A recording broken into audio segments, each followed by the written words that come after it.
আজকে এমন একটা ভর্তার রেসিপি নিয়ে এসেছি যেটা আপনি একবার না করলে বুঝবেনই না যে এটা কতটা স্বাদের।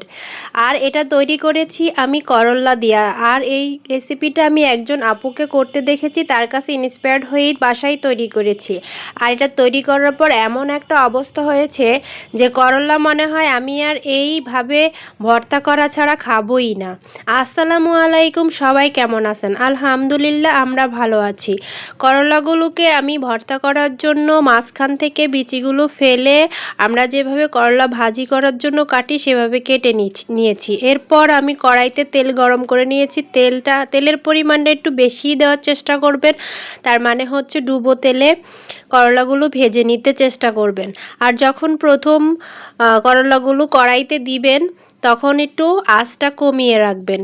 তারপরে একটু যখন করলা নেড়ে চেড়ে একটু হলুদ হয়ে আসবে ওই পর্যায়ে কিছুটা পরিমাণ মতো রসুন আর পেঁয়াজ 4-5 টুকরো করে দিয়ে দিবেন। এরপরে একদম ভাজা হয়ে আসলে ওই পর্যায়ে আমি কিছু চিংড়ি অ্যাড করেছি, যেটা আপু অ্যাড করেনি। আমি চিংড়িটা অ্যাড করেছি, ভাবলাম যে আরও বেশি মজাদার হবে। ঠিক তাই হয়েছে। এই তো আমার করলাগুলো ভাজা হয়ে গিয়েছে, এখন তেল থেকে ছেঁকে তুলে নিয়েছি।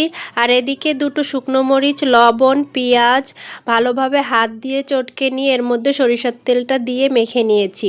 এখন আগে থেকে ভেজে রাখা করলাগুলো দিয়ে জাস্ট আপনি হাত দিয়ে একটা চাপ দিলেই কিন্তু এগুলো গুঁড়ো গুঁড়ো হয়ে যাবে।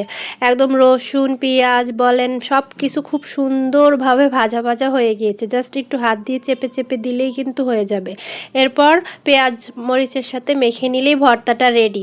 দেখেন আমার ভর্তাটা তো রেডি। এখন ভয়েস দিচ্ছি, এখনও আবার খেতে ইচ্ছে করছে। এই ভর্তাটা খেতে এতটাই মজাদার হয়েছে যে আপনি করলার ভর্তা খাচ্ছেন কিনা বুঝতেই পারবেন না।